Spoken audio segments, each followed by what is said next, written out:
जी अब्दुल वहाब भाई, over to you. जी अस्सलाम वालेकुम टू ऑल। मेरा नाम अब्दुल वहाब है और मैं ग्रुप 13 में से हूँ। ये एक प्रेजेंटेशन हमने प्रिपेयर की है।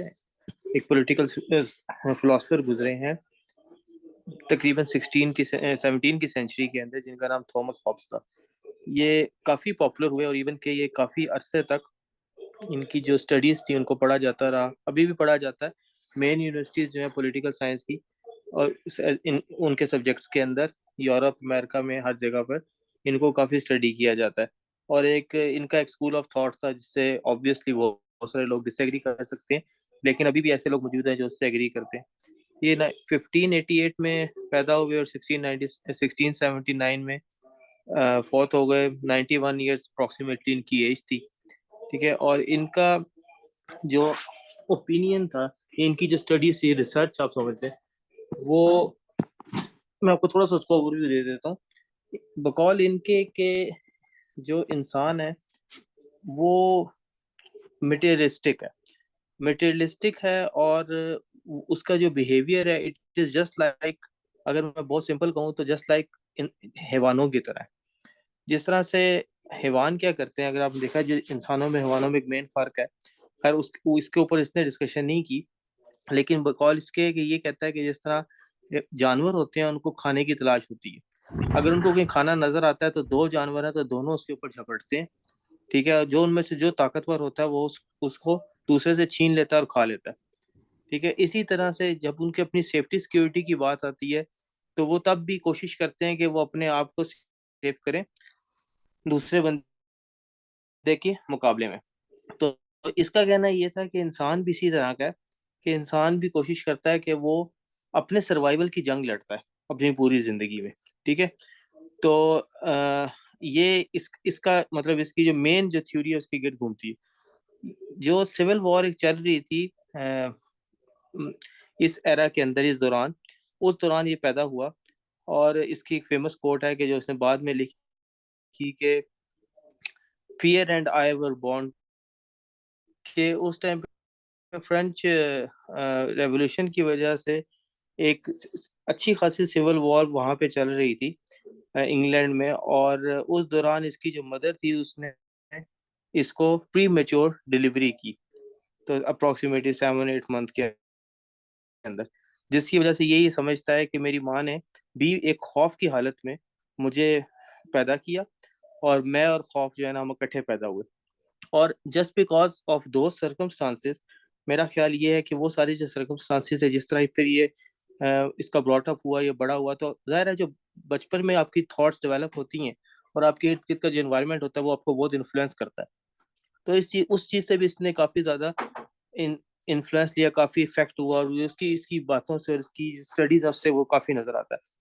ठीक है। फिर ये उस दौरान उसके बाद जब ये बड़ा हुआ तो बड़ा होने के बाद ओलिवर एक डिक्टेटर था, रूलर था, जो वहाँ का बादशाह था। उस दौरान इसने, इसे कहते हैं ना, मतलब ये उस टाइम अपनी स्टडीज कर रहा था और इसने उस दौर को देखा, उस डिक्टेटरशिप के दौर को इसने देखा।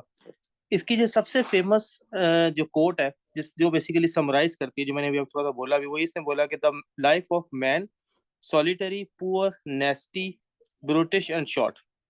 बकौल इसके कि एक इंसान की जो जिंदगी है वो नहायत ही छोटी, नहायत ही मतलब आप ब्रिटिश कह सकते हैं कि बहुत ही सख्त, बहुत ही बुरी और एक गुलामाना आप तबीयत कह सकते हैं कि मतलब वो अपनी नफ्स के पीछे भागता है, अपने नफ्स को पूरा करने, नफ्स की ख्वाहिशात को पूरा करने के लिए सब कुछ करता है। तो ये एक इंसान की जिंदगी है। तो ये इसकी वन लाइनर, इसकी जो स्टडीज थी ना उसके बारे में वो ये थी, life of man solitary poor nasty brutish and short. जी नेक्स्ट स्लाइड। अच्छा।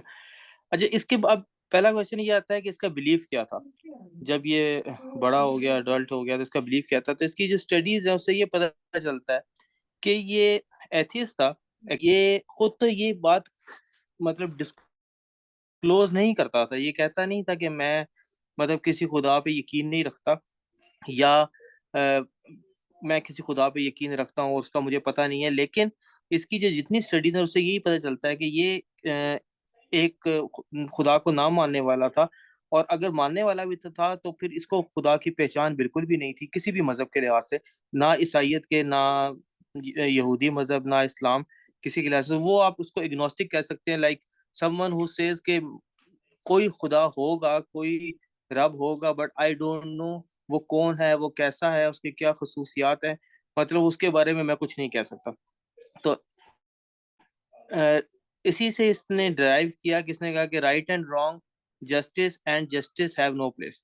मतलब उसने कहा कि सही और गलत कुछ भी नहीं होता, ठीक है, जस्टिस और इनजस्टिस जो है ना वो भी कुछ नहीं होता, because there is no common power, क्योंकि कोई भी एक ऐसी ताकत नहीं है जो कि गलत को गलत और सही को सही कह सके, किसी को इंसाफ दे सके, तो और या किसी को नाइंसाफी से बचा सके। तो ऑब्वियसली जब ऐसी कोई ताकत मौजूद ही नहीं है ये फैसला करने वाली, तो इसका मतलब है कुछ भी सही नहीं है, कुछ भी गलत नहीं है, नहीं है। It all depends upon you. आप जिस चीज को सही समझते हो वो सही है, जिसको आप गलत समझते हो वो गलत है। जो आप समझते हो कि ये आपके साथ इंसाफ हो रहा है वो इंसाफ है, जो आप समझते हो कि इंसाफ नहीं हो रहा वो इंसाफ नहीं है। There is no law, no law means no justice. Again, कोई ऐसा कानून नहीं है, और इससे कानून से इसकी मुराद ये वही कानून है जो कि अगर कोई कोई कोई डेटी है, कोई रब है, कोई परवरदिगार है, कोई अल्लाह है, ठीक है, उसकी बात कर रहा है कि उसकी तरफ से दिया हुआ कोई कानून नहीं है। तो इस वजह से कोई आप उसको बेस नहीं कर सकते जस्टिस सिस्टम के ऊपर। Human nature is evil by nature. He believe, जिसका मैंने बिल्कुल शुरू में बताया कि बाय नेचर ही बिलीव करता है कि जो इंसानी फितरत है वो इवल है, ठीक है। और इवल क्यों है मैंने आपको बता दिया, क्योंकि वो अपने सर्वाइवल की जंग लड़ती है, ठीक है, अपने लिए, अपने नफ्स के लिए, अपने जिस्म की जरूरियात के लिए सब कुछ करती है। War of every man against every man है, ठीक है। अगेन वही चीज कि हर इंसान दूसरे से लड़ रहा है, कंपटीशन हो, कैरियर हो, अपनी, इसे कहते हैं अपनी नफसियाती ख्वाहिशात हो, कुछ भी हो, नथिंग कैन बी अनजस्ट, कुछ भी अनजस्ट नहीं है। कि आप नहीं कह सकते कि इस बंदे ने अगर इस बंदे के साथ का हक मारा है या कुछ किया तो ये अनजस्ट हुआ है। वो कहता है वो अनजस्ट इस वजह से नहीं है क्योंकि ये उसकी फितरत है, ठीक है। जिस तरह से वो ये समझता है कि ये उसका जो हक उसने मारा है वो उसका हक नहीं था, मेरा हक था, और क्योंकि मैं ज्यादा ताकतवर हूँ या मैं ऐसा कर सकता था, तो there is nothing wrong in it. Next slide.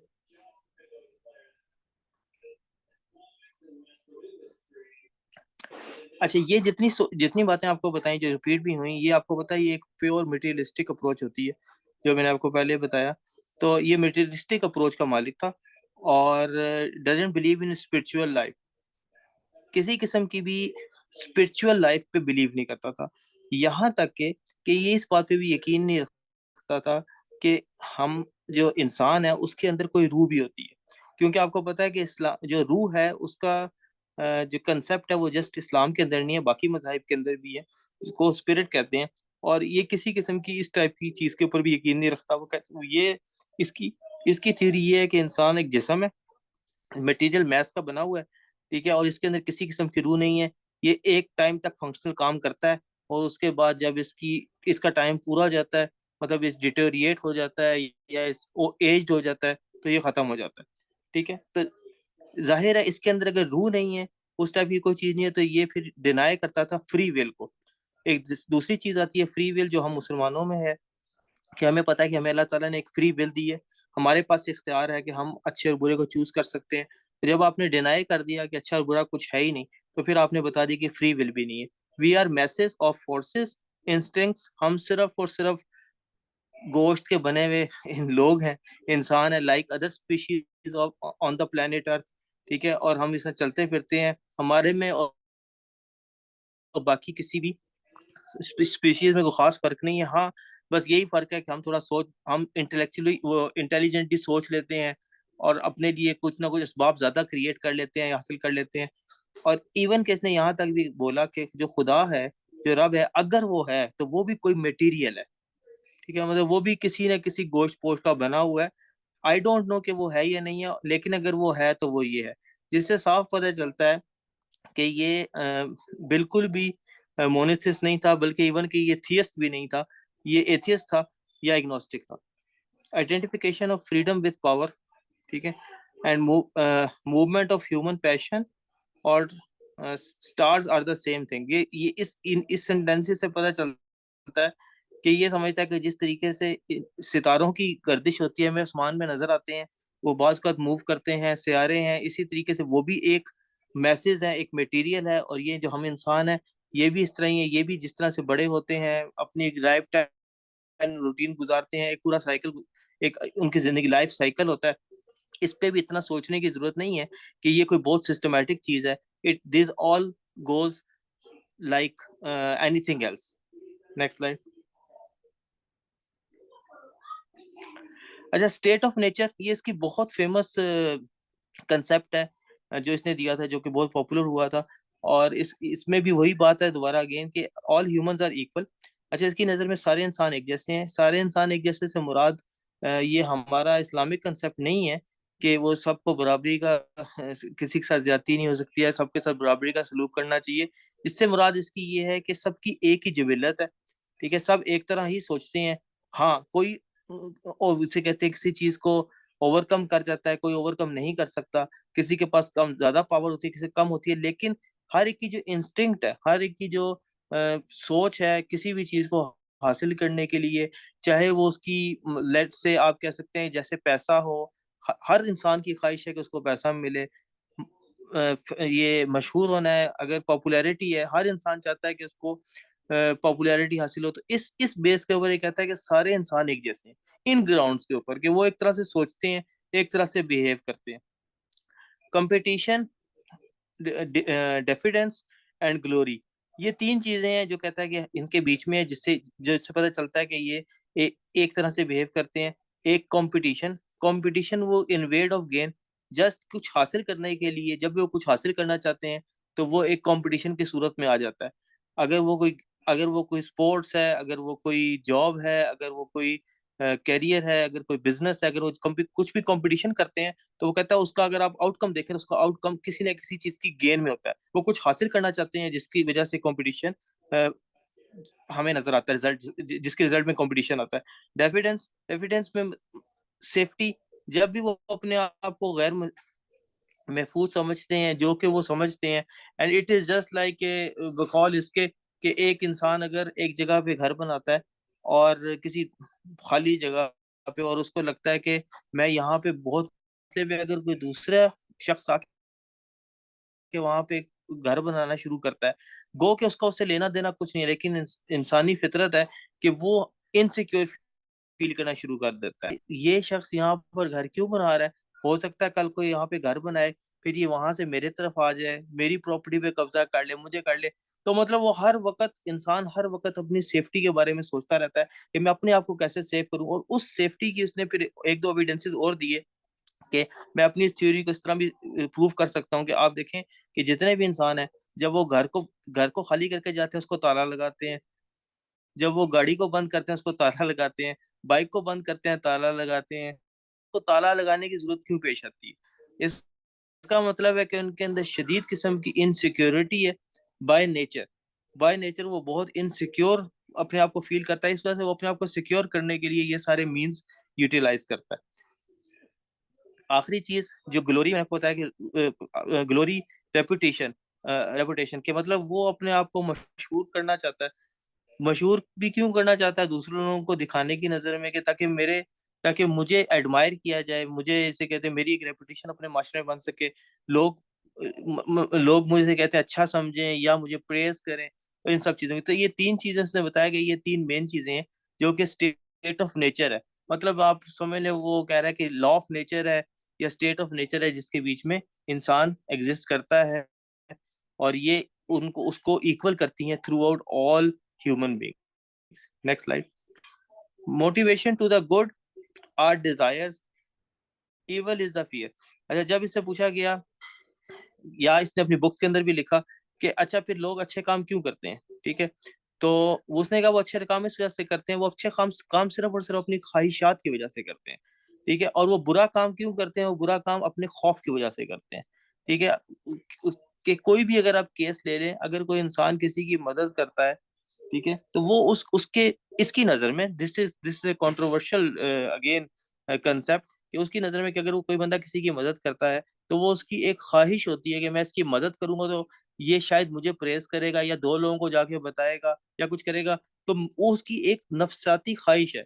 अगर कोई बंदा किसी के साथ अच्छा बिहेव करता है, लेट्स से अपनी फैमिली के साथ, तो वो उसके रिटर्न में चाहता है कि वो मेरी जो फैमिली मेंबर्स हैं या मेरे अपने घर के लेट्स से स्पाउस है या कोई रिलेटिव्स हैं, तो वो भी मेरे साथ अच्छा बिहेव करेंगे, तो ये भी मेरी एक ख्वाहिश है जिसकी वजह से वो अच्छा बिहेव करता है। तो बकौल इसके कि जितने लोग भी अच्छा बिहेव करते हैं वो सिर्फ अपनी ख्वाहिशात के लिए अच्छा बिहेव करते हैं, और जितने लोग भी बुरा बिहेव करते हैं उसके पीछे भी सिर्फ एक सिंगल मोटिव होता है कि उनको फियर होता है, उनको डर होता है, किसी ना किसी चीज का डर। अगर कोई चोरी करता है तो उसको डर है कि वो गरीब ना हो जाए, उसके पास पैसा आ जाए।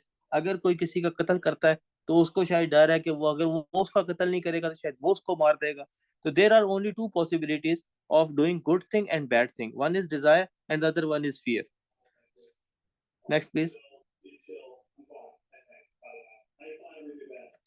इसकी काफी ज्यादा इसने बुक्स लिखी हैं, बहुत ज्यादा, लेकिन इसने एक बुक अपने मिड ऑफ द करियर में, अपने पीक ऑफ द करियर में से लिखी थी, जिसका नाम था लिवेथन। ये एक जो ईसाई ईसाई मजहब है उसके बीच में एक वर्ड है, एक एक टर्म है जिसका मतलब होता है द ग्रेट बीस्ट। ठीक है, ये आप ये समझें कि एग्जिस्ट नहीं करता, लेकिन कोई ऐसा जानवर, एक कोई ऐसा कोई गैर मखलूकी चीज जो कि बहुत ताकतवर है और वो सब मखलूकों के ऊपर रूल करती है। क्योंकि सेकंड फेमस थ्योरी थी, एक आपको नेचर ऑफ स्टेट बताई, एक इसकी है सोशल कॉन्ट्रैक्ट।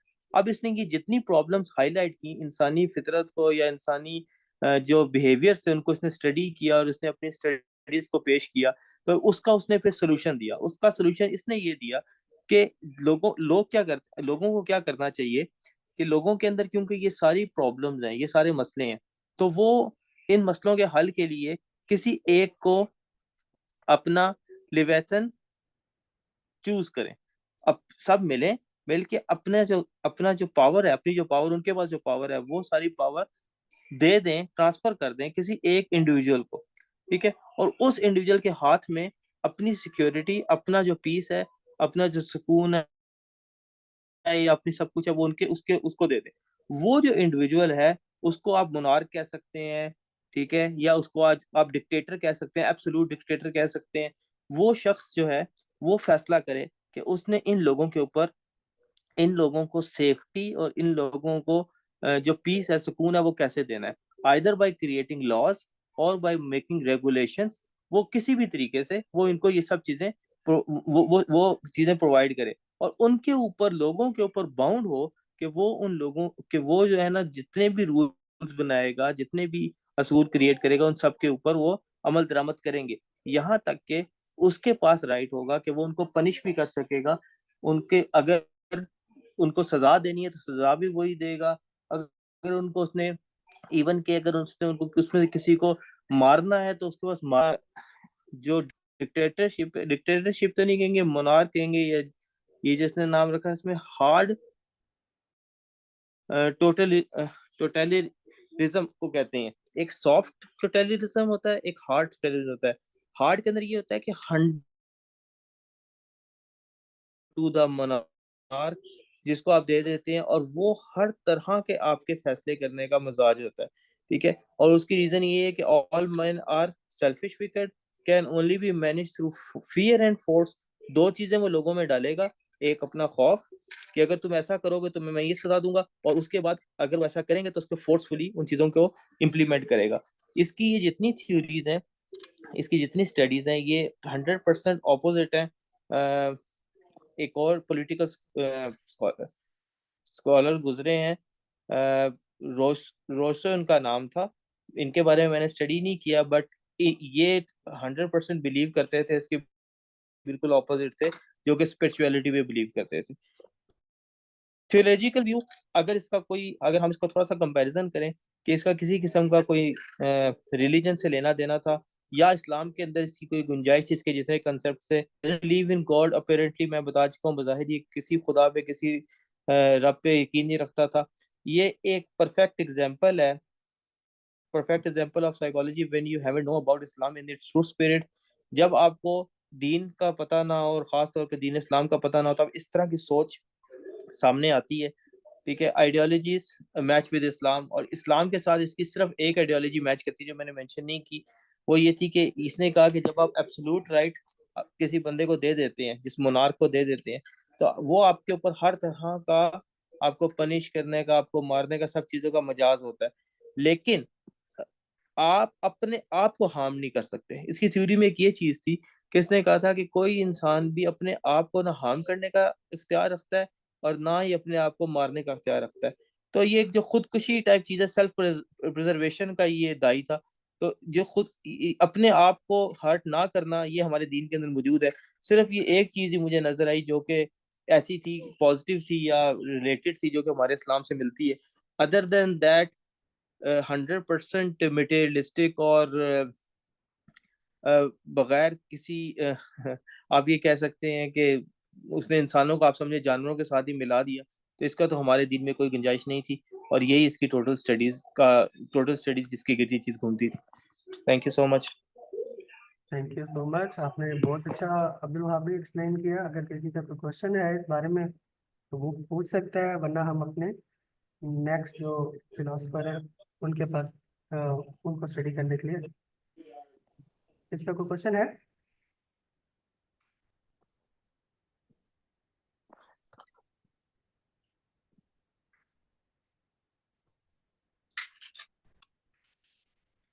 जी। जी आपका। अस्सलाम वालेकुम। वालेकुम सलाम। वालेकुम अस्सलाम। अब्दुल वहाब भाई, एक्चुअली क्वेश्चन ये था कि आप इससे पहले ना सिक्योरिटी और सेफ्टी डिफाइन कर रहे थे। जी। तो द क्वेश्चन इज कि क्या ये कॉन्सेप्ट उन उस पर्टिकुलर फिलोसफर की तरफ से आया है? जी बिल्कुल। असल में देखें, उसने लोगों को एक आप ये समझें कि जिस टाइम पे वैसे ये क्योंकि जिस टाइम पे इसने अपनी ये सारी फिलॉसफी पेश की है ना, उस टाइम पे जो एथिज्म था ना, वो पॉपुलर नहीं था माशरे के अंदर, बहुत कम था। तो कुछ राइटर्स ये भी लिखते हैं, शायद ये वजह थी कि इसने अपने आप को एथिस्ट डिक्लेयर नहीं किया था। ठीक है, अगर आप एथिज्म को पढ़े ना और उसको स्टडी करें अब, या जो लोगों की राय लें, तो वो तकरीबन यही है। इसी से ड्राइव हुई है जो इसका स्कूल ऑफ थॉट था, जो इसकी स्टडीज है ना। तो ये यही बताना चाह रहा था उस टाइम पर भी कि, और अभी अगर ये होता तो ये अपने आप को शायद डिक्लेयर भी कर देता कि मैं एथिस्ट हूँ, कि ये खुदा, रब, अल्लाह ताला, ये ऐसा कुछ भी नहीं है। ये नेचर खुद ब खुद एग्जिस्ट हुई है, यहाँ पे सर्वाइवल ऑफ द फिटेस्ट है। और इंसान के अंदर इंसान दो चीजों के पीछे भाग रहा है। एक अपनी ख्वाहिशात को पूरा करने की कोशिश कर रहा है, और एक अपने आप को महफूज करने की कोशिश कर रहा है। और जाहिर है इसको आज के दौर में भी और उस टाइम पर भी जो लोग इस तरह की सोच रखते थे, उनके पास बड़े देखने में बड़े स्ट्रॉन्ग एविडेंसेस होते हैं, कि वो माशरे में एग्जांपल्स दे के बता देते हैं आपको कि आप देख लें, आजकल इंसान के अंदर दो ही चीजें हैं। वो अपनी सेफ्टी के लिए कुछ भी कर सकते हैं, और अपने जो ख्वाहिशात हैं उनको पूरा करने के लिए भी कुछ भी कर सकते हैं। तो ये इसकी तरफ से एक बहुत स्ट्रॉन्ग कंसेप्ट, मतलब उसने एक्सप्लेन बहुत अच्छे तरीके से किया। खासतौर पे जो स्टेट ऑफ नेचर है, वो चीज जिस तरीके से उसने एक्सप्लेन किया, उस तरीके से पहले किसी ने नहीं की थी। तो यही समझ जाता है कि ये कंसेप्ट इसी की तरफ से आया। ये करिए जवाब। Thank you. किसी का कोई और क्वेश्चन है?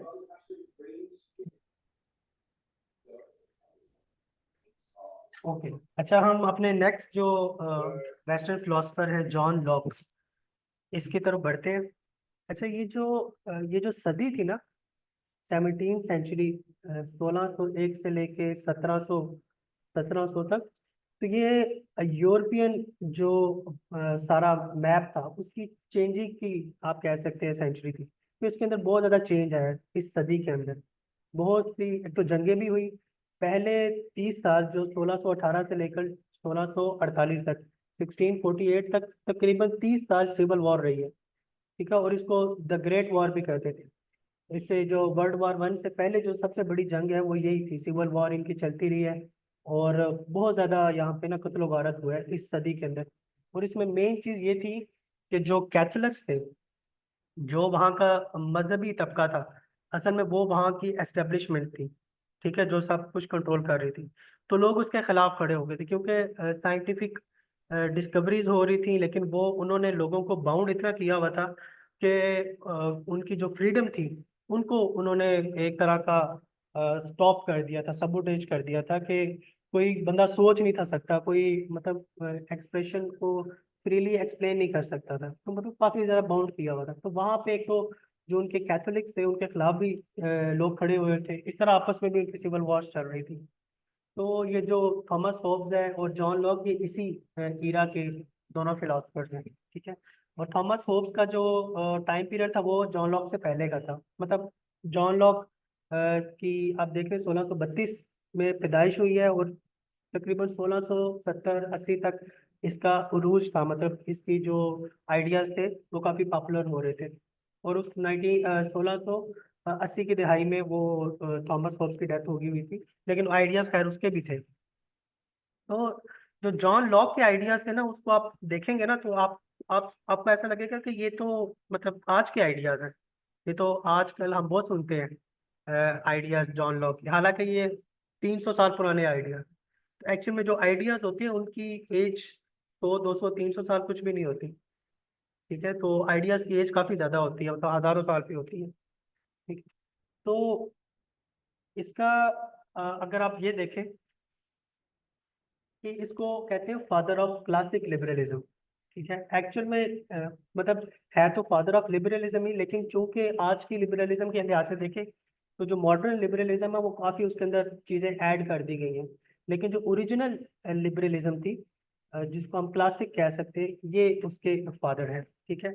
इनके उस्ताद का नाम था एंथनी एशले कूपर, जो कि इनके मुरब्बी भी थे, और काफ़ी ज़्यादा थॉट्स उनसे ही लिए इन्होंने, ठीक है। उसके बाद कुछ जो मुस्लिम फिलोसफर्स थे, पहले के इब्न तुफैल, जैसे अल फाराबी, इब्न रुश्द, तो उनकी फिलॉसफी भी इन्होंने पढ़ी हुई थी और काफ़ी ज़्यादा इम्प्रेस भी थे। खासतौर पे जो रिलीजियस फ्रीडम थी उससे भी काफ़ी इम्प्रेस थे। एक नावल था इब्न तुफैल का, हाय इब्न यकजान, ये अरेबिक में था। इसको साइमन ऑकली ने इसको कन्वर्ट किया था इंग्लिश के अंदर, और ये उन्होंने पढ़ा था, और इससे भी काफ़ी ज़्यादा इम्प्रेस थे। और ये एक्चुअल में रिलीजियस फ्रीडम और जो इंडिविजुअल थॉट्स है खुदा के बारे में, खुदा की पहचान और खुदा की तलाश में, इनसे ये काफ़ी इम्प्रेस थे। उसके अलावा बाकी दूसरे भी इस्लामिक स्कॉलर से काफ़ी इम्प्रेस थे। लेकिन मेन इनकी जो थॉट्स थी वो एंथनी एशले कूपर से आ रही थी, जिनकी अपनी तो खैर कोई किताबें नहीं है, लेकिन जो मेन थॉट थी जो किंगशिप के खिलाफ थी, जो मोनार्की के खिलाफ थी, एब्सोल्यूट जो किंगशिप थी कि बादशाह है उसके पास सारे राइट्स हैं, उसके खिलाफ असल में इनकी इसकी ज़्यादा थॉट्स जो थी वो प्रिवेल कर रही थी। इसका जो मेन ओपोनेंट था वो था रॉबर्ट फिल्मर। रॉबर्ट फिल्मर की अपनी किताब है पेट्रियार्का ऑफ नेचुरल, मैंने क्या लिखा, ऑफ किंग्स। असल में इसने जो किताब लिखी पेट्रियार्का, उसके अंदर इसने ना जो किंग था इसका, उस किंग के बारे में इसने उसको मतलब यह कि उसको अपने सर पे उठा लिया। मतलब उसने उसके बारे में सही जो सराही करते हैं कि जो किंग है वो जैसे जब आदम इस्लाम से हैंडेड ओवर हुई है किंगशिप, तो उसी तरह जो किंग है वो फादर की तरह होता है। जैसे आदम इस्लाम हमारे फादर हैं, तो किंग भी फादर होता है। तो उसके पास एब्सोल्यूट अथॉरिटी है, वो जो चाहे कर सकता है, ठीक है। उसको कोई पूछने वाला नहीं है, वो किसी को बताने वाला नहीं है, उसके पास तमाम तर राइट है, ठीक है। तो ये उस वक्त की जो मेन स्ट्रीम मीडिया थी, उस टाइम की ये थॉट थी। मतलब उस वक्त पैट्रियार्का के नारे लग रहे होते थे, पैट्रियार्का जिंदाबाद, किंग जिंदाबाद, फादर जिंदाबाद, इस तरह के नारे लग रहे होते थे। जैसे आजकल आप कहते हैं डेमोक्रेसी के बारे में थॉट्स चल रही होती है, डेमोक्रेसी डेमोक्रेसी हर जगह पे हो रहा होता है। तो उस वक्त ये जो किंगशिप थी या मोनार्की थी, एब्सोल्यूट मोनार्की या किंग के लिए लोग अपनी जानें कुर्बान कर रहे होते थे। तो ये वहाँ की मेन स्ट्रीम की थॉट थी, ठीक है। तो जो इसके खिलाफ जो थॉट थी वो बहुत कम थी। जो कि आज सबसे ज्यादा है, लेकिन उस वक्त बहुत कम थी। ठीक है। तो पेट्रियार्का argued that the authority of kings is the authority of father handed down from Adam, the father of all of us. It's absolute, arbitrary, and equitable. Locke wanted to show that the concept of divine rights of kings was neither supported by religion nor by reason. तो lock ये चाहता था कि मैं कोई ऐसी किताब लिखूं जो कि इसको बताए, ये जो रॉबर्ट फिल्मर है, कि भाई जो किंग की आप डिवाइन राइट्स की बात कर रहे होते हैं, उसको ना तो रिलीजन सपोर्ट करता है, ना उसको कोई रीजन, ना उसको कोई साइंटिफिक मेथड उसको सपोर्ट करता है। तो इसके फिर खिलाफ लॉक ने किताब लिखी थी, तो आगे चल के आएगी। इसमें जो रॉबर्ट फिल्मर है उसको ना आपकी हिस्ट्री सपोर्ट कर रही थी। मतलब हिस्ट्री के अंदर आप देखें सारे किंग्स मिलेंगे आपको, इवन कि आप मुसलमानों की हिस्ट्री भी देखें तो सिर्फ पहले 4 खलीफा के बाद जो कि आगे चले हैं, खिलाफत चली है, वो ज़्यादातर उसमें बादशाहत ही थी। तो इसको जो हिस्ट्री की थ्योरीज हैं वो इसको फिल्मर को सपोर्ट कर रही थी कि पीछे से बादशाह ही चली आ रही है। ठीक है। Filmer support the political system of absolute monarchy which said that this power descended by inheritance from father to son। मतलब ये पीछे से आ रही है। ठीक है। अच्छा, उसके उसके बाद जो ये था जॉन लॉक, इसने फिर किताब लिखी टू ट्रीटीज। खैर इसका नाम तो बहुत जगह, two treatises of government in the former, the fall principles and the fountain of sir Robert Filmer. बहुत लंबा खैर नाम लिखा हुआ है, पर असल में इसने रॉबर्ट फिल्मर के खिलाफ उसने कहा था कि भाई तुम्हें तो मैंने छोड़ना ही नहीं है ना। तो इसने टू ट्रीटीज के नेम पे उसने पूरी किताब इसके इसके खिलाफ लिख दी, रॉबर्ट फिल्मर के। ठीक है। उसमें जो मेन पॉइंट था ना, अभी जैसे आपने थॉमस हॉब्स का भी देखा कि स्टेट ऑफ नेचर के बारे में, स्टेट ऑफ नेचर का मतलब ये है कि हैविंग नो गवर्नमेंट, जब सरकार ना हो, कोई भी सरकार ना हो, या सोशल स्टेट हो जहाँ पे इंसानों के ऊपर कोई ऊपर से उसको कंट्रोल ना कर रहा हो, तो वो उसको स्टेट ऑफ नेचर कहते हैं। तो जॉन लॉक ये कहता है कि जो स्टेट ऑफ नेचर है वो इंसान की रैशनल है, कोऑपरेटिव है। ये नहीं कि अगर गवर्नमेंट नहीं है, सरकार नहीं है, तो इंसान एक दूसरे को खा जाएगा, एक दूसरे को कत्ल कर देगा, मार देगा। ठीक है, ऐसा नहीं है। इंसान पैदाइशी तौर पर रैशनल है। ठीक है।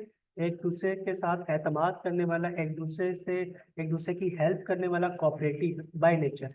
ठीक है। और इंसान इक्वल है, फ्री है, इंडिपेंडेंट है। तो ये उसने स्टेट ऑफ नेचर की थ्योरी दी थी कि ऐसा नहीं होता कि भाई सरकार नहीं है तो आप मार देंगे या मर जाएंगे, ऐसा पॉसिबल नहीं है। ठीक है। और ये जो इसकी थ्योरी है ये इस्लाम के साथ भी रिलेट करती है, क्योंकि हजूर सल्लल्लाहु अलैहि वसल्लम ने फरमाया कि हर इंसान फितरत पे पैदा होता है। ठीक है, बाकायदा फितरत का नाम है। और इसने भी जो मुझे भी जो ये लगता है कि ये भी इसने जो मुस्लिम फिलोसफर्स को पढ़ा था, शायद उस वहां से ही इसने ये ड्राइव किया हो कि इंसान जो है बाय नेचर रैशनल है, कोऑपरेटिव है। ठीक है।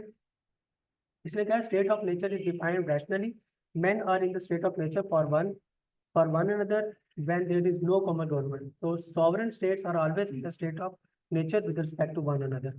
ठीक है। तो जब जो स्टेट ऑफ नेचर होती है वो ऑलवेज सॉवरेन स्टेट्स होती है, और वहां पे इंसान कोऑपरेटिव होता है।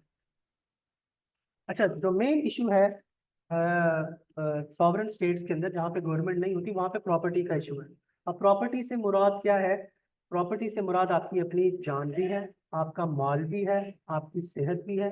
ठीक है, जो भी आपके पास है। ठीक है। और आपकी आपका जो फ्रीडम है, आपके राइट्स हैं, वो सारी चीज़ें प्रॉपर्टी में आ जाती हैं। तो जॉन लॉक कहता है कि जो प्रॉपर्टी है ना, असल मसला ये क्रिएट करती है। ठीक, किसी की कुछ लोग हैं जो कि मुआशरे में लोगों की जान लेने की कोशिश करते हैं या उनका माल हथियाने की कोशिश करते हैं। तो वो कहता है कि ये जो प्रॉपर्टी है असल मसला इसका है। अब प्रॉपर्टी को आपने कंट्रोल करने के लिए या उनकी हिफाजत के लिए कोई ना कोई आपने हुकूमत लेकर आनी है। ठीक है। वो कहता है property in the state of nature is insecure because of 3 conditions: absence of established law, absence of impartial जज, absence of natural power to execute natural laws. तो आपको आपको लॉ भी चाहिए, आपको कोई जज भी चाहिए। ठीक है, आपको लॉज चाहिए जो कि उस प्रॉपर्टी को, आपकी जान को, आपके माल को, आपके राइट्स को, आपकी फ्रीडम को, वो उसकी हिफाजत कर सके। ठीक है। तो उस सरकार को लाने के लिए, उस गवर्नमेंट को लाने के लिए, उन लॉज को इम्प्लीमेंट करने के लिए आपको एक सोशल कॉन्ट्रैक्ट चाहिए। सोशल कॉन्ट्रैक्ट क्या होता है कि आपने एक ऐसे लोगों को लेकर आना है जो कि मतलब आप चूज करें, rule by the consent of people. जिनको आप चूज करें और वो आपके ऊपर आए, वो जज बने, और वो जैसे भी मर्जी वो आपके ऊपर हुकूमत करे, और उनको आप अथॉरिटी दे, लिमिटेड अथॉरिटी, यानी कि आप उसको अल्टीमेट, जैसे किंग की अथॉरिटी होती है, एब्सोल्यूट अथॉरिटी, आपने एब्सोल्यूट अथॉरिटी नहीं देनी, सिर्फ वो आपकी प्रॉपर्टी की हिफाजत करेगा, सिर्फ आपने उसको लिमिटेड अथॉरिटी देनी है कि वो आपकी जितनी भी आपकी आपकी जान, आपका माल और आपके राइट्स की वो हिफाजत करेगा। और लेकिन वो आएगा कहाँ से, कि पीपल उसको लेकर आएंगे, जो आवाम है वो उसको लेकर आएगी। तो ये जो इसका कॉन्सेप्ट है, ये भी बिल्कुल इस्लाम के मुताबिक बनता है कि आप लोग ही होंगे जो कि अपनी हुकूमत को चूज करेंगे, rule by the consent of people. For law continue consent was the key to legitimacy. ठीक है, कानूनियत के लिए जो कॉन्सेंट है वो लोगों का ही होगा। The government that did not rule by consent lost its authority to govern. ठीक है, उसके बाद जॉन लॉक कहता है government is actually defenders of people property health and freedom. Political power exist to secure men's property by which he means their lives liberties and histories. ठीक है, ये तकरीबन कोई बात है। अच्छा, एक और जो असल जो कॉन्फ्लिक्ट है लिबरलिज्म के साथ इस्लाम का, जो कॉन्फ्लिक्ट है वो इसकी ये वाली थ्योरी है, स्टेट एंड रिलीजन। उसने कहा कि जो स्टेट है और जो रिलीजन है ये दोनों अलग अलग। स्टेट रिलीजन के अंदर इंटरफेयर नहीं करेगी, रिलीजन स्टेट के अंदर इंटरफेयर नहीं करेगा। तो ये हमारा जो सबसे बड़ा कॉन्ट्रडिक्शन आती है इस्लाम की और लिबरलिज्म की, वो इससे आती है। अच्छा, अब एक ये भी सोच पाई जाती है कि जो लिबरलिज्म है उसके अंदर मजहब का कोई तस्वर नहीं, वो तो मुल्हद होते हैं, एथियस्ट होते हैं, ऐसा नहीं है। लेकिन जो क्लासिक लिबरलिज्म है उसके अंदर रिलीजन को माना जाता है, लेकिन रिलीजन को स्टेट के अंदर इंटरफेयर नहीं किया जाता। ठीक है, जैसे दूसरी थ्योरीज भी है, मेरे जहन से नाम निकल गया उसका, सेकुलरिज्म। ठीक है, उसके अंदर जैसे है कि स्टेट और रिलीजन अलग अलग होगा, तो लिबरलिज्म के अंदर भी जो क्लासिक लिबरलिज्म है उसके अंदर भी स्टेट और रिलीजन को अलग अलग किया गया। और इसकी एक काफी लॉजिकल रीजन भी है, वो ये कि वहाँ का जो मजहब था क्रिश्चियनिटी, तो क्रिश्चियंस ने क्या किया था, जो कि वहाँ की एक तरह की एस्टेब्लिशमेंट थी, रूल ऑफ लॉ, और ये जो असल कानून उनके हाथ में था उस दौर में, जिनके खिलाफ ये जॉन लॉक उठा था। तो वो क्या करते थे कि उन्होंने मजहब की एक ऐसी तस्वीर पेश की थी कि कोई अपने कोई रिसर्च नहीं कर सकता, कोई कोई नया आइडिया नहीं दे सकता। गैलीलियो और जितने भी खासतौर पर जो साइंटिस्ट थे, उनके खिलाफ उन्होंने काफी ज्यादा उनको कत्ल व गारत भी किया। गैलीलियो को पकड़ के अंदर कर दिया, कूपरनिकस को पकड़ लिया, कुछ लोगों को तो उन्होंने जिंदा जला दिया, जो लोग साइंटिफिक रिसर्च पर काम कर रहे थे।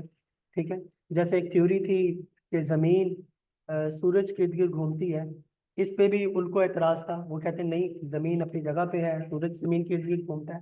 तो इस तरह की काफी ज्यादा थ्योरीज, जो कि क्योंकि साइंस तरक्की कर रही थी, काफी ज्यादा थ्योरीज आ रही थी, लेकिन वो इस चीज पे आते नहीं थे। तो उन्होंने लोगों की सोच को कंट्रोल करना शुरू किया हुआ था।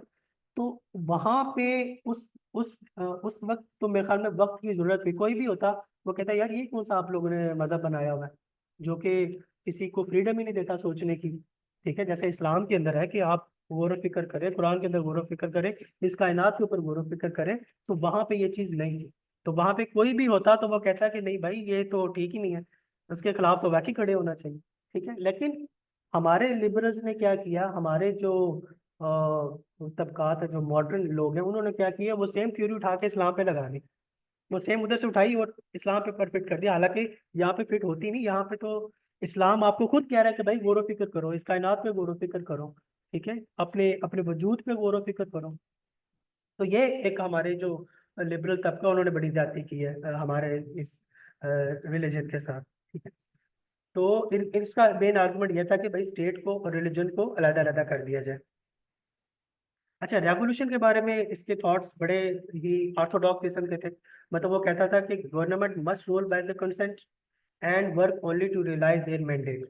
मैंडेट होना चाहिए, when they exceeded their limits, अगर तो सरकार ने या गवर्नमेंट ने अपनी लिमिट्स इंक्रीज की, जो कि जैसे पाकिस्तान में अब चल रहा है, they became tyrannical and must be dissolved. If they restored to force then they must be dealt with force.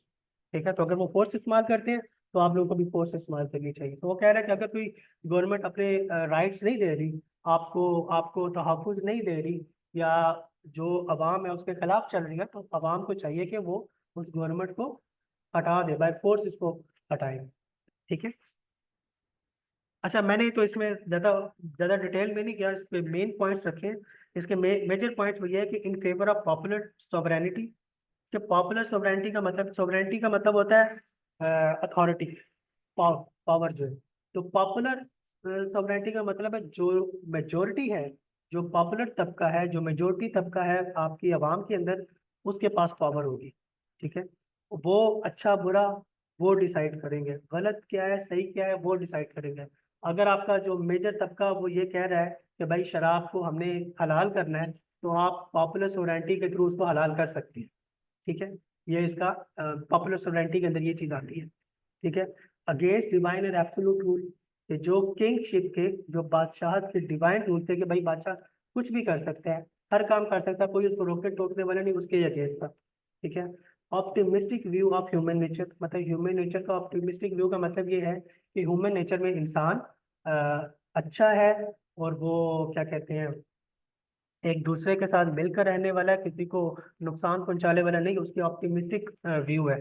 मतलब वो उसकी जो नेचर है वो अच्छी है, बाहमी ताउन के साथ वो रह सकता है। ठीक है। फ्रीडम ऑफ इंडिविजुअल, हर इंसान आज़ाद है, और ये उसका एक मेन जो बेस थी वो यही थी। Champion of public liberty and equality, democrat by nature ये डेमोक्रेट था। Intellectual base of many revolutions and US constitution, और इसकी थ्योरी की वजह से काफ़ी ज़्यादा रेवोल्यूशंस भी आई, जो आगे इसके बाद जो रेवोल्यूशंस आई, और यूएस का कॉन्स्टिट्यूशन भी इसकी जो काफ़ी ज़्यादा पॉइंट के ऊपर बेस कर रहा होता है। अच्छा, नेक्स्ट ये है कि इंस्पायर्ड द फॉलोइंग इवेंट, इसकी वजह से यूरोप में enlightenment I, French revolution I, US independence and constitution making, glorious revolution in England. इसके बाद जो 1688 में आई थिंक रेवोल्यूशन आई थी इंग्लैंड के अंदर, वो जो क्या कहते हैं आपका कैथोलॉग का, ये जो कैथोलिक थे इनको अलग कर दिया गया, और वहाँ के जो प्रोटेस्टेंट पार्लियामेंटेरियंस थे उनको हुकूमत उनके हाथ आ गई। ठीक है। तो काफी ज्यादा इसकी वजह से काफी ज्यादा चेंजिंग आई। All constitutional republics are manifestation of law philosophy, जितने भी आजकल कॉन्स्टिट्यूशनल रिपब्लिक्स हैं उनका जो आइन है वो इसकी थ्योरी पे बेस कर रहा होता है। They form the bedrock of modern liberal democracies. ठीक है। डेमोक्रेसी में ये मॉडर्न लिबरल जितनी भी डेमोक्रेसीज हैं वो बेड रॉक, मतलब बेसिक्स बेस यही है।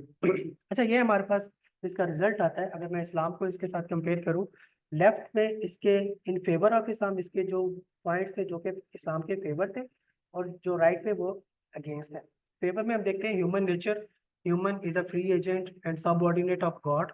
तो इस्लाम के अंदर भी यही है, इंसान की नेचर जो है वो फितरतन उसकी नेचर अच्छी है। इंसान बड़ा होता है तो वो लोग उसको क्रिश्चियन या कोई और मजहब की तरफ ले जाते हैं, या वो जो बुराई है वो उसके अंदर बाय नेचर नहीं होती, वो मुआशरे से उसको बुराई मिलती है। ठीक है। इंसान पैदाइशी फ्री है, फ्रीडम उसके पास है, और अल्लाह ताला का सब ऑर्डिनेट है, या आप कह सकते हैं कि नुमाइंदा है दुनिया में। ठीक है। और गवर्नमेंट रूल बाय कॉन्सेंट, लोगों की मर्जी से गवर्नमेंट बनेगी, इस्लाम का भी यही कॉन्सेप्ट है। रिबेलियन अगेंस्ट गवर्नमेंट, तो अगर तो गवर्नमेंट आपकी ठीक नहीं चल रही, वो तो, लोगों के खिलाफ कोई रूल बना रही है या लोगों के खिलाफ जा रही है, तो आप उसके खिलाफ उठ सकते हैं। राइट ऑफ प्राइवेट प्रॉपर्टी, ये उसका भी पॉइंट था, और इस्लाम के अंदर भी है कि प्राइवेट प्रॉपर्टी आप रख सकते हैं। अच्छा, अगेंस्ट इस्लाम पॉपुलर सोवरेनिटी, जो मेजोरिटी होगी पावर उसके पास होगी, लेकिन इस्लाम के अंदर है जो सोवरेनिटी है, जो पावर है वो अल्लाह की है। ठीक है। तो अल्लाह ताला का रूल चलेगा, अल्लाह ताला का कानून चलेगा। ठीक है। जहाँ तक अल्लाह ताला ने कानून दिए हुए हैं और वो अल्लाह ताला की मर्जी से होंगे, और बाकी जहाँ पे कुरान और हदीस से हमें कोई चीज़ नहीं मिलती, उस वो इज्तिहाद की बेस पे होगी, वो लोग आपस में इज्तिहाद कर कर, या डिफरेंट जो उलमा कराम ने हमें प्रोसीजर्स बताए हैं उनको फॉलो करके उनका फैसला किया जाएगा। ठीक है। तो ये जो पॉपुलर सोवरेनिटी का जो कॉन्सेप्ट है ये इस्लाम के अगेंस्ट है। सेपरेट स्टेट एंड रिलीजन, ये इस्लाम में नहीं है। इस्लाम में रिलीजन जो है वो स्टेट के अंदर भी इंटरफेयर करता है, बल्कि उसको कंट्रोल भी करता है। सोशल कॉन्ट्रैक्ट, सोशल कॉन्ट्रैक्ट का मतलब ये है कि जो अवाम का और सरकार का, गवर्नमेंट का जो कॉन्ट्रैक्ट है, एक्चुअल में हमारा जो सोशल कॉन्ट्रैक्ट है वो अल्लाह ताला से ऑलरेडी हुआ हुआ है। ठीक है। हम अल्लाह ताला से एक अहद करके आए हैं ना, तो हमारा जो सोशल कॉन्ट्रैक्ट है वो अल्लाह की ज़ात से है, कि हम इस दुनिया में आपके कानून की पाबंदी करेंगे, ठीक है, और हम खुद भी बुराई से बचेंगे, दूसरों को भी बचाएंगे। तो हमारा जो कॉन्ट्रैक्ट है वो अल्लाह की ज़ात से है, ना कि सरकार से, ठीक है। ऑनर्स ऑफ प्रॉपर्टी, मतलब हर इंसान की प्रॉपर्टी जो है वो उसका ऑनर है। कुरान के अंदर अल्लाह ताला ने बताया है कि तमाम मलकियत अल्लाह की ज़ात की है। अल्लाह ताला मालिक है इस कायनात का, यहाँ की हर चीज़ का। तो ये जो प्रॉपर्टी है वो अल्लाह ताला की, आप समझे, वो अल्लाह ताला ने आपको एज अ इमानत दी हुई है, ठीक है। तो जो प्रॉपर्टी है वो अल्लाह ताला की इमानत है, ना कि हमारी ओन, हमारी कोई अपनी जाती है, ठीक है। तो इस बारे में अगर किसी का कोई सवाल है तो वो पूछ सकते हैं।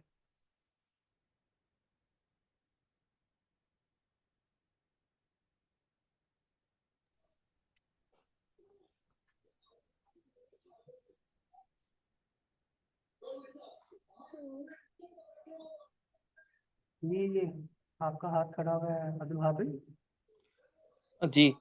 अच्छा, इसमें मेरा बस एक पॉइंट था कि ये जो आपने कहा है कि in favour of Islam rebellion against government, government के अगेंस्ट रिबेल कर सकते हैं अगर they are not doing things in favour of you और मे बी अगेंस्ट यू, ये तो इस्लाम के अगेंस्ट नहीं है, ये तो हाँ, फेवर में नहीं है। नहीं देखिए, मैं इसमें मेरा पॉइंट ये था कि अगर एक सरकार, अगर आप लेट्स सपोज आप समझते हैं कि हमारी पाकिस्तान की गवर्नमेंट है, अगर वो इस्लाम के खिलाफ कोई कानून बना रही है तो आप उसके खिलाफ तो जा सकते हैं। हाँ, मैं वही कह रहा हूँ कि अगर रिलीजन के अगेंस्ट जा रही है तो कर सकते हैं, लेकिन अगर आपके लेट्स से कि अगर आपके राइट्स को भी वो प्रोटेक्ट नहीं कर रही या उनके भी अगेंस्ट जाती है, तो ठीक है। मेरा ख्याल में सॉरी, मुझे बताइएगा, मैंने जो हदीस सुनी या पढ़ी उनमें तो ये क्या तब भी आप उनके अगेंस्ट रिबेल नहीं कर सकते। नहीं, वो हदीस पूरी तो यही है ना कि अगर वो आपको, अ, मुझे अब हदीस तो याद नहीं है, लेकिन अगर तो वो कुरान और हदीस पर चल रहे हैं तो बेशक वो जैसा भी हो, कोई हबशी क्यों ना हो, आपने उसकी इत्तबा करनी है। लेकिन अगर वो कुरान और हदीस पे नहीं चल रहे, अल्लाह के कानून पे नहीं चल रहे, तो आपने क्या करेंगे, आपके पास और क्या ऑप्शन है, आप उसके खिलाफ रिबेल ही करेंगे ना। मेरा लेकिन पॉइंट मेरा पॉइंट ऑफ जी व्यू जी है। जी।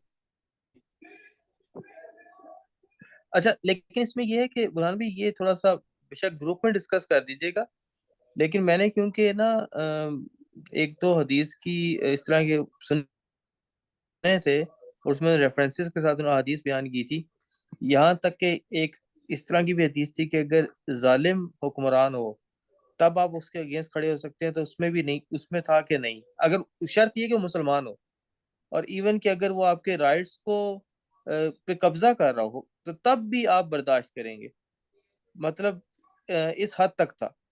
तो ये थोड़ा देखिए, फिर इस पे डिस्कस इस पे एक्सप्लेन कर दीजिएगा कि क्या आया ऐसा है कि आप, मतलब आप उसके गवर्नमेंट के अगेंस्ट नहीं जा सकते अनटिल अनलेस वो आपको इस्लाम के अगेंस्ट कोई चीज ना करके दे दे।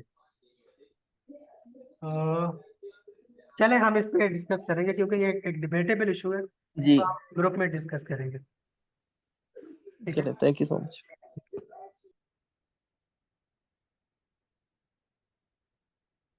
जी, किसी का और सवाल है? मैंने बहुत स्पीड से थोड़ा सा किया ताकि 10 बजे से पहले, हमारी 10 बजे एक और मीटिंग है, मैंने इसलिए किया था ताकि 10 बजे तक हमारी ये मीटिंग क्लोज हो जाए। ग्रुप में कोई मैसेज आया होगा, काफी लंबा मैसेज है, मैं इसको इस टाइम रीड मुश्किल से कर सकूंगा। मुफैद मुजफ्फर भाई, आप सुन सकते हैं मुझे? जी जी जी, मैं सुन सकता सॉरी, आपने मैसेज बहुत लंबा किया हुआ, अगर आप मुझे वैसे बता दें तो। क्वेश्चन है आपका? हूँ। नहीं, बस ये कनोटेशन थी जो आपने बताया ना, इसमें ये उससे रिलेटेड जो गैलीलियो वगैरह थे उनकी मतलब वो कैसी लाइफ गुजरी अच्छा, थोड़ा अंडर दैट थोड़ा सा टायरानिकल रूल। आई थोड़ा सा थिंक कि मतलब थोड़ा सा ये द एक्सप्लेन करेंगे इम्पैक्ट आप ऑफ इसको? इंपीरियलिज्म। जी जी जी बिल्कुल, जो आपने बताया था गैलीलियो का वगैरह, जो मतलब जो साइंटिफिक रिसर्चेस थी, तो जो मजहब उनके आड़े आता था, ठीक है। जी जी। तो आई थिंक कि it is the bad ill effect of imperialism. जो अरब इंपीरियलिज्म हमारा भी चला, तो उसमें भी जो जिनके नाम आज हम फख्र से लेते हैं, वेदर इट बी इब्न सीना एंड जो भी मैंने इसमें आपको इब्न रुशद, तो उनकी हालत किस कसम पुरसी में गुजरी। आई थिंक ये एम्पीरियलिज्म की वजह से होता है, मलूकियत की वजह से। ठीक ठीक है, है। वहाँ पे भी वो, ठीक है, ये वाला पॉइंट कनोटेशन की थी। ठीक है, ठीक है, ठीक है।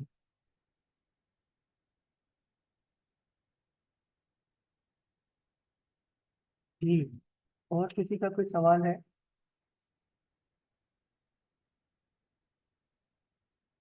चले, ठीक है, थैंक यू सो मच आप लोगों ने टाइम निकाला।